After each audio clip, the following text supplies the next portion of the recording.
Quite an eventful week this week. Congratulations to the Kearney Bulldogs for being state champions. That's cool. I know that's a big deal. I played football for 2 weeks.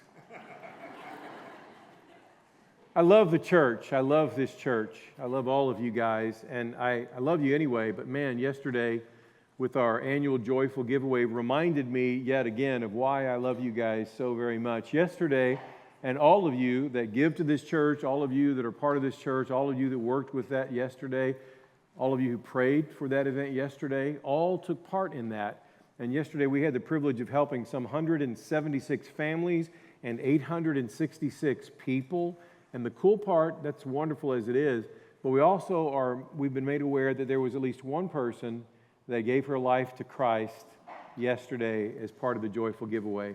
So thank you so much. Many of you are aware of the immense respect that I have for Dr. Adrian Rogers.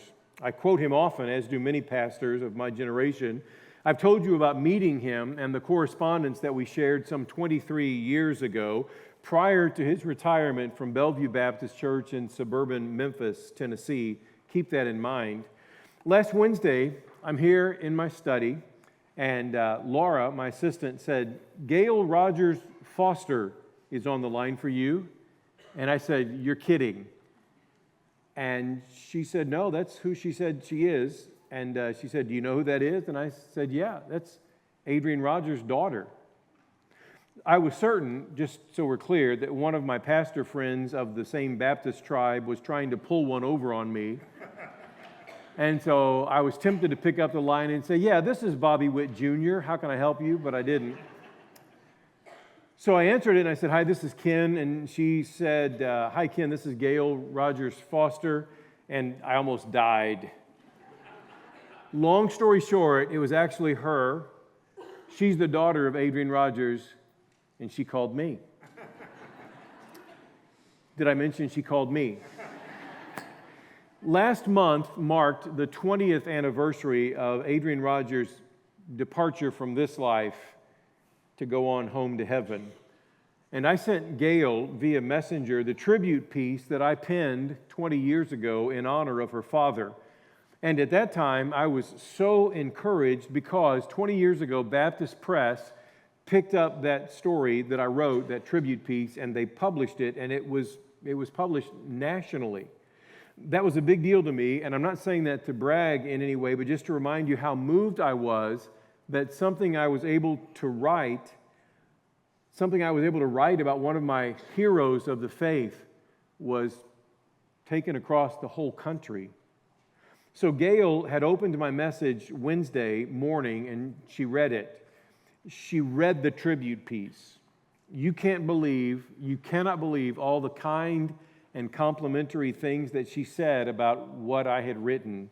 She was so convincing, in fact, about her descriptions of my giftedness that I almost believed her. Anyway, we talked for almost 40 minutes. She is a delightful Christian lady. She has a ministry, in fact. And as you can only imagine, I was nothing short of honored to have the privilege to talk with her. As we talked about her dad, we both shared stories of things that we knew about his influence and also about his quest for personal holiness in Jesus and also about his giftedness as a preacher. He retired and then died not that long after his retirement. I have always held Adrian Rogers in high esteem. He was brilliant as a preacher, strong in conviction, but also, and I love this, not lacking in winsomeness. But I didn't know him personally. She did. I didn't grow up in his house. She did. So I'll always cherish my conversation with Gail, but one of the things she said about her dad was so impactful to me. I love this. She said, I know my dad was a sinner in need of Jesus. He was a human being. But you know, Ken, she said, thinking back, I don't remember ever actually seeing my dad sin. Now, I'm tempted to resign right now. She said something like, I know that he did. I'm sure that he had to be impatient with us at times and so forth. He was a human being, but he was so consumed with pleasing the Lord, I don't remember ever seeing him sin. Listen, I know Dr. Rogers sinned. His daughter knows that he sinned too, but it speaks volumes that he lived his life so above reproach all the way to the end. That is such a beautiful example to emulate. May I say to you this morning, I want to live like that. I really do. I want to be more like Jesus than ever before. Christians should always be striving to lead holy lives all the way to the end. Apparently, Eli the priest, one of the biblical characters we're studying, at some point had lived a holy life. But sadly, as we get to the biblical text for today, we'll discover yet again he did not finish quite so well. We're going through the book of 1 Samuel these days, so let's review to set the stage for this morning, bring you up to speed. A man named Elkanah is married to Hannah. She cannot have children, so he then marries Peninnah, and that's where the trouble begins. He has 2 wives at that point. For the record, again, just because the Bible records something like polygamy doesn't mean that it endorses the practice. Peninnah taunts Hannah. Hannah prays for a son and promises God that she will give that son to God in his service all the days of his life. And her prayer is answered, and she gives birth to a son, and she names him Samuel, whose name means God has heard. God has heard. So there's Elkanah, Hannah, and Peninnah. Then there's Samuel, the son. And then, of course, there's Eli, the priest. Eli's sons, you may recall, are Hophni and Phinehas. Now you have names to give your grandchildren. These 2 men are priests at a place called Shiloh, which was where the people in that day would go to worship. But these 2 men were taking advantage of the women who were there serving at the entrance to the tent of meeting.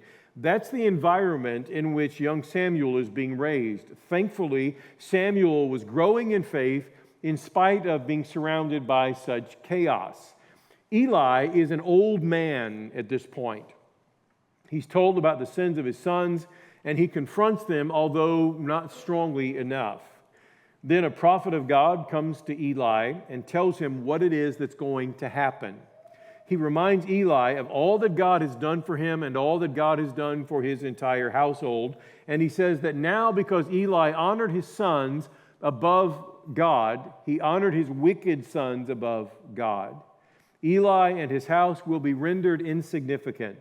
Their influence would be greatly diminished, and great difficulty will befall his people, and Eli's sons, Hophni and Phinehas, will both die the very same day.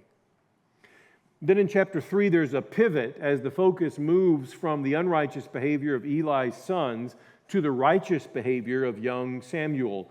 God calls Samuel 3 times, and then on the 4th time, God himself stands before Samuel as he calls. We don't know exactly the form of the figure, but God is there, and God calls Samuel again, and Samuel responds by saying, "Speak, for your servant hears." And God tells Samuel what it is he's going to do with the house of Eli. Suffice it to say, it's not good at all. Then the Israelites go to battle with the Philistines, and the Ark of the Covenant of God is captured. Bear in mind, remember, that the ark represented the presence and the favor of God to the people of God. So this is much more than simply a piece of furniture. It's more like a piece of their spirituality, a piece of their relationship with God. And the Israelites lose the battle, and there's significant loss of life. And as predicted, Hophni and Phinehas, the sons of Eli, are both killed. All of these things happened under the purview of God, under the authority of God, under the sovereignty of God. Thus we continue snapshots of sovereignty. We're in 1 Samuel chapter 4. We begin our reading this morning with verse 12. 1 Samuel 4, verse 12. I'll invite you to stand as we read God's word together.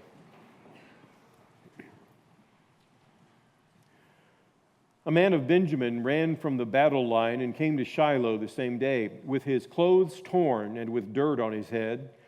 When he arrived, Eli was sitting on his seat by the road watching, for his heart trembled for the ark of God. And when the man came into the city and told the news, all the city cried out. When Eli heard the sound of the outcry, he said, "What is this uproar?" Then the man hurried and came and told Eli. Now Eli was 98 years old, and his eyes were set so that he could not see. And the man said to Eli, "I am he who has come from the battle. I fled from the battle today."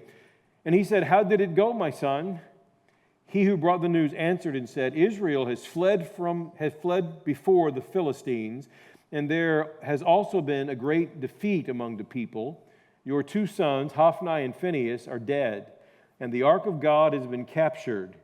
As soon as he mentioned the ark of God, Eli fell over backward from his seat by the side of the gate, and his neck was broken, and he died, for the man was old and heavy. He had judged Israel 40 years. Now, his daughter-in-law, the wife of Phinehas, was pregnant, about to give birth. And when she heard the news that the ark of God was captured, and that her father-in-law and her husband were dead, she bowed and gave birth, for her pains came upon her. And about the time of her death, the women attending her said to her, "Do not be afraid, for you have borne a son." But she did not answer or pay attention. And she named the child Ichabod, saying, "The glory has departed from Israel, because the ark of God had been captured, and because of her father-in-law and her husband." And she said, "The glory has departed from Israel, for the ark of God has been captured." Thank you so much. You may be seated. Well, there are 3 main thoughts after we take just one sort of side road, a brief detour, if you will. Here it is. It matters how you finish. It matters how you finish. I mentioned Dr. Adrian Rogers. So much of his legacy, think about this with me, so much of his legacy would be tarnished if, let's say, the last year of his life, or once he had retired, he had become a grumpy old man, or if he had become a flirtatious sort, or a sharp-tongued person, or if he sold his soul to politics, or if he endorsed some product that wasn't helpful to people. He could have lived all of his adult life really well for the Lord. But if in that last year he had blown it, so much of his legacy and his impact would have disappeared. Gail Rogers Foster told me about a pastor she met who was saved and even called to ministry under the influence of the ministry of her dad, Adrian Rogers.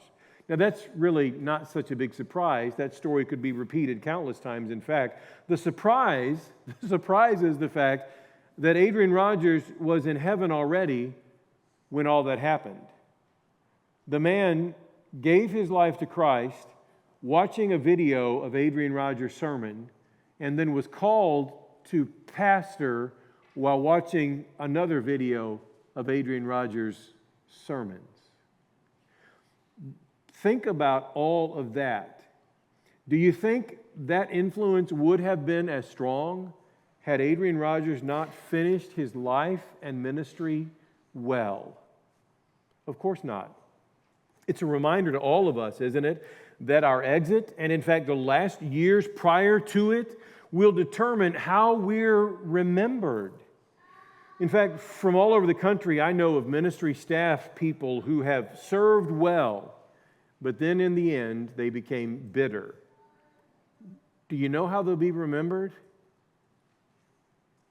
I know of dads who have loved their families well, but then in later years they left to cavort with a woman they're not married to. How do you think those men will be remembered?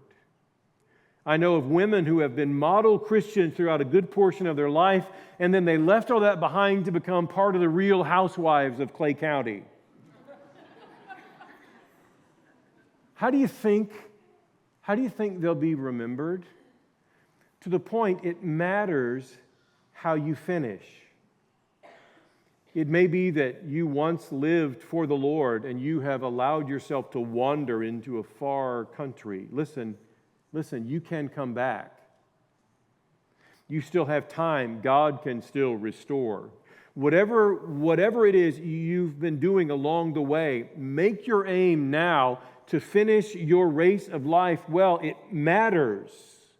Whatever you've done up to this point in your life can be forgiven. Don't let another moment go by without being reconciled to God.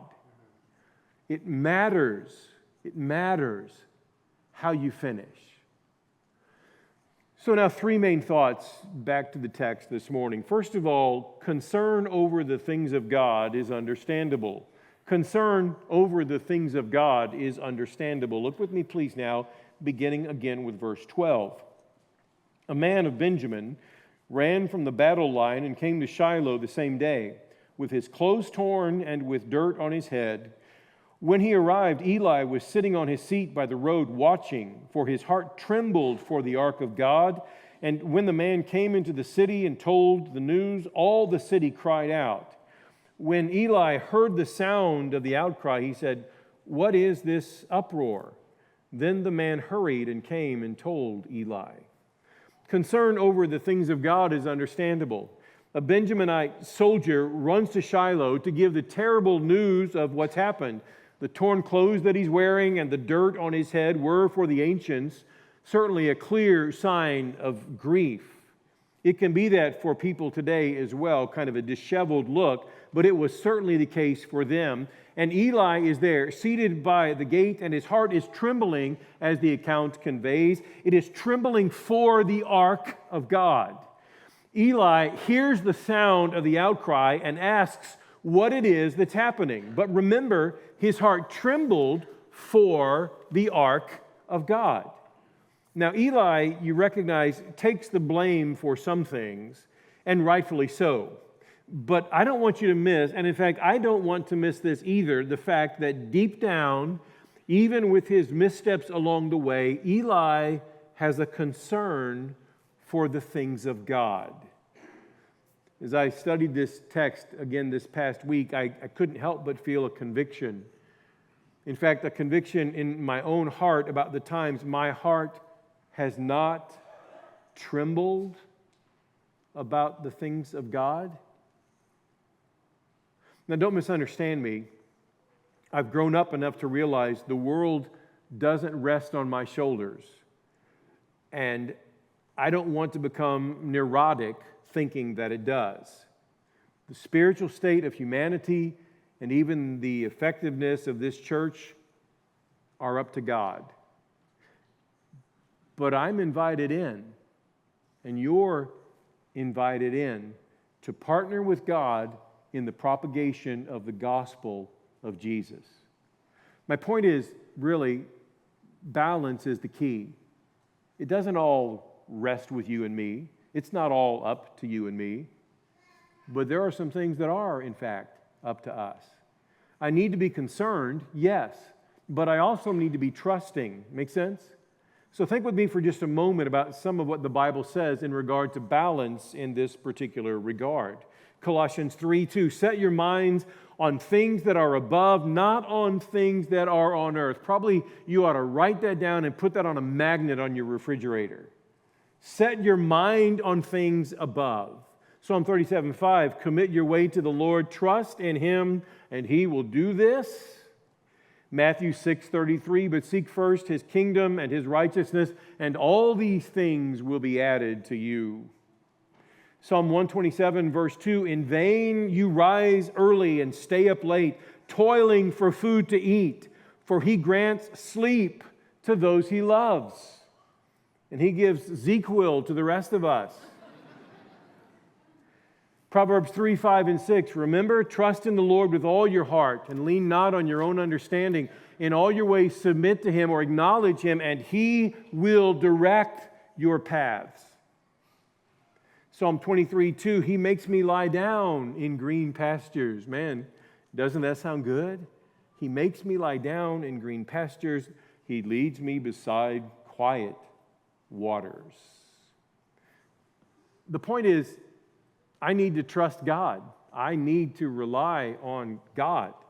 But even as I submit my ways to His ways, I maintain a concern for the things of God. And I think, by the way, that should be all of us. That's not just for church leaders. That's for all of us as the people of God. We should all be concerned about the things of God, how our lives reflect our love for God, or how our life might somehow bring reproach to the cause of Christ too. And frankly, I've been guilty of being on both ends of that spectrum at times. Sometimes I'm so consumed with it all that I think everything rises and falls on me. And sometimes I'm sure I've not been consumed enough with the role that my life actually does play in the overall scheme of things in life. So let me ask you a question. Where are you? Where are you? Are you like Eli in chapter 2, not really caring about the things of God? Remember the story? Or are you like Eli in chapter 4 and your heart trembles for the things of God? Concern is a big deal. Concern really is a big deal. Proper concern can make all the difference in the world. Dwight Morrow, the father of Anne Morrow Lindbergh, once held a dinner party to which Calvin Coolidge was invited. And after Mr. Coolidge left, Morrow told the remaining guests he believed that Calvin Coolidge would, in fact, make a great president. The others all disagreed. They felt Coolidge was too quiet, that he lacked color and personality. No one would like him, they said. Anne, then age 6, spoke up. I like him, she said. And then she displayed a finger with a small Band-Aid wrapped around it. He was the only one at the party who asked about my finger, and that's why he would make a good president. Concern really does matter. More importantly, moreover, concern over the things of God is understandable. Secondly, this morning, I want you to recognize commitment to the things of God can sadly waver. Commitment to the things of God can sadly waver. Look with me, please, now, beginning with verse 15. Now, Eli was 98 years old, and his eyes were set so that he could not see. And the man said to Eli, I am he who has come from the battle. I fled from the battle today. And he said, how did it go, my son? He who brought the news answered and said, Israel has fled before the Philistines, and there has also been a great defeat among the people. Your 2 sons also, Hophni and Phinehas, are dead, and the ark of God has been captured. As soon as he mentioned the ark of God, Eli fell over backward from his seat by the side of the gate, and his neck was broken, and he died, for the man was old and heavy. He had judged Israel 40 years. Commitment to the things of God can sadly waver. Eli is 98 years old, and his eyesight is bad, and he can't likely see how unkempt the messenger soldier actually looks. So he asks, how did it go, my son? Now, I have to pause here for a moment, because I'm thinking to myself, what was Eli actually thinking? He's an old man. He can't see. His sons have done some wicked things, and he knows about that. Was he thinking about the Ark of the Covenant? Was he bracing himself to hear bad news about his own children? I know this resonates with some of you if you allow it to. Some of us parents who have been waiting for a son or a daughter to come home, and the clock strikes midnight and they're not home, and you hear a siren. Some of you know that feeling all too well. I suspect Eli felt something like that kind of dread. Eli had been a big deal. He had been more than a high priest. He had exercised some kind of leadership as the judges, it seems, and he's been doing that now for 40 years. Some of you can understand this. You taught school. Some of you taught school long enough that some of the kids you taught at the end of your career were the children of the kids you taught at the beginning of your career. Eli had seen people come and go. He had witnessed generations come and go. He saw people come on the scene and leave the scene. He's a seasoned man, to say the least. But sadly, through those years, some things happened with the commitment of Israel to God. And sadly, something happened to the commitment of Eli to God as well. We're prone, I think anyway, to gather that particular concept given that God comes down so hard on Eli for the way he did not rebuke his sinful, wayward sons sternly enough. It's interesting what the narrator does here. Notice verse 18 again. It records that Eli was old and heavy. There's a word play in the text that we don't get in our English language. The Hebrew term heavy can also mean honored. Eli was a big man, but he was also a big deal. There's much we could say about that. Eli was a big deal to the nation. He adjudicated disputes throughout, and yet his sons lacked basic wisdom. Eli knew that he should have been harsher on them than what he was, and yet in the back of his mind, he was also understanding that God will do what God will do, and it's best to just accept that. And all the while, through all of that, he was trying to make things good for young Samuel so that he might learn and grow in the things of the Lord, even while Eli dealt with his own shortcomings, his own demons, his own sin. In some ways, Eli is the quintessential paradox of someone striving to lead a righteous life and yet battling so many other things along the way. Aren't you grateful none of us can identify with that?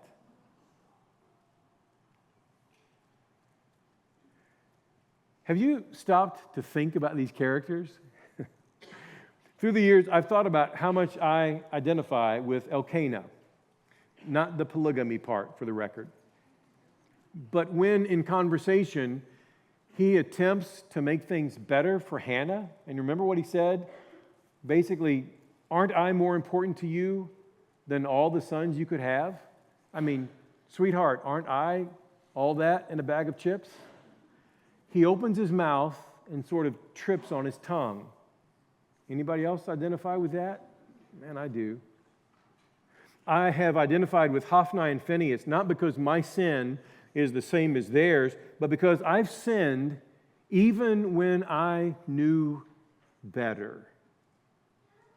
I've identified with Eli too, wanting the best and working for the best for people all around me while having to deal with my own personal spiritual ebb and flow. I've identified with the Benjaminite soldier because I've had to come bearing devastating news at times. And I've identified with Samuel too because my heart really does want to respond to God with, "Speak, for your servant hears." I'm not a judgmental man, but frankly, my heart goes out to Eli. He was a good man until he wasn't.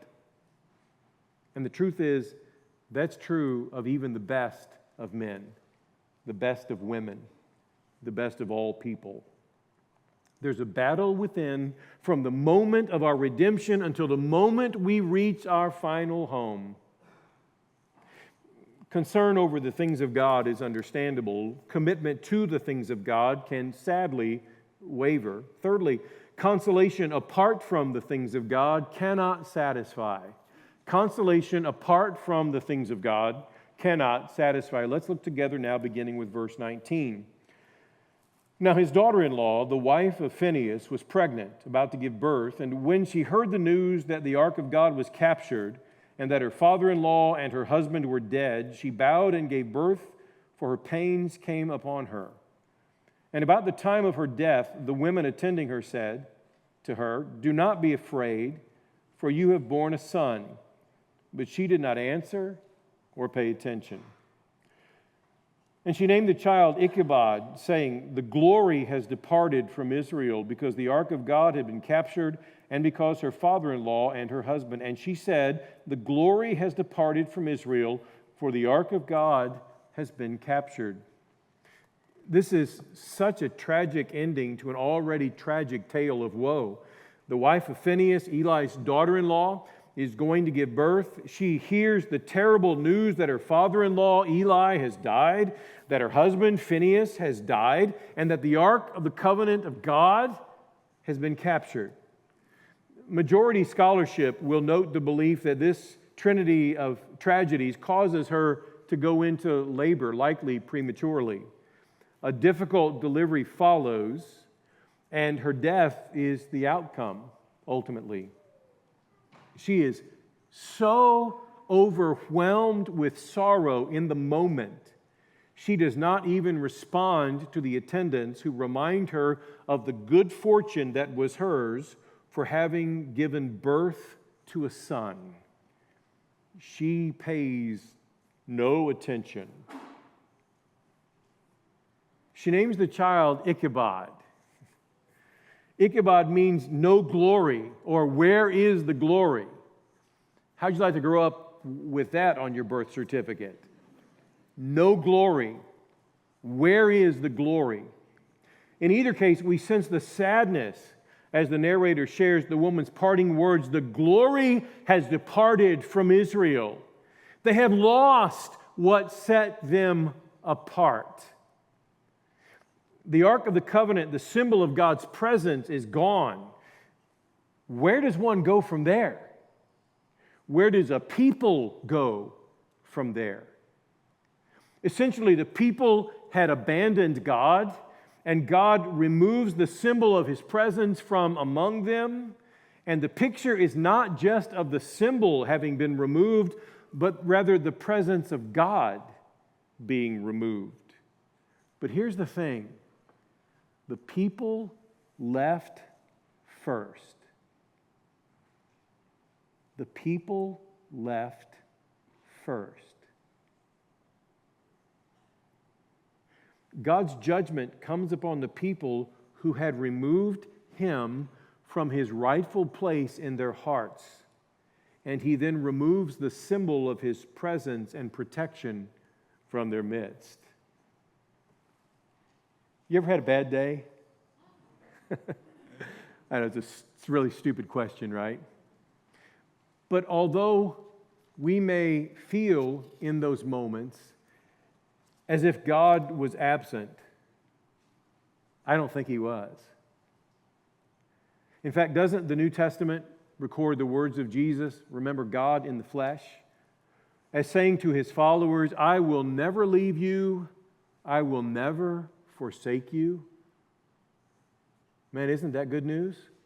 If you belong to Jesus, I will never leave you, I will never forsake you. Mrs. Phinehas does what a lot of people do when things get bad. She assumes God is gone. I don't want to make light of the terrible things that happened to her that day at all, but so often, even people of faith will be fine maintaining that faith as long as everything is going along just the way they want it to all be ordered. But when the rug is pulled out from under them, they say, "God, where in the world are you?"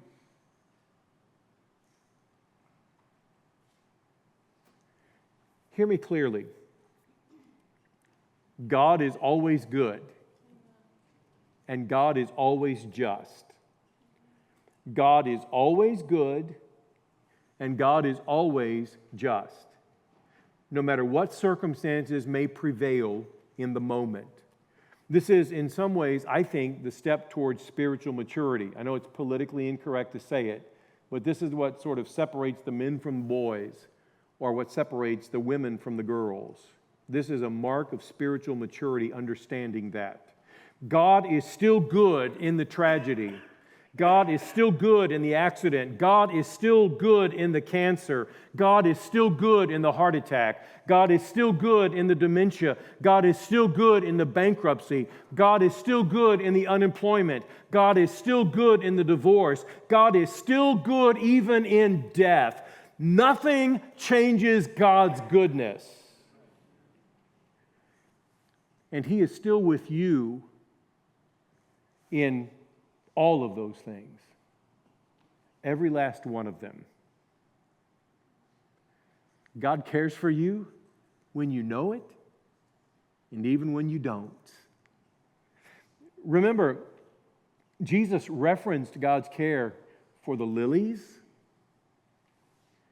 Remember how Jesus said that God the Father even clothes the grass of the field? And then, do you remember what He said about the birds? Jesus said that a sparrow won't even fall out of the sky to the ground without God the Father taking notice.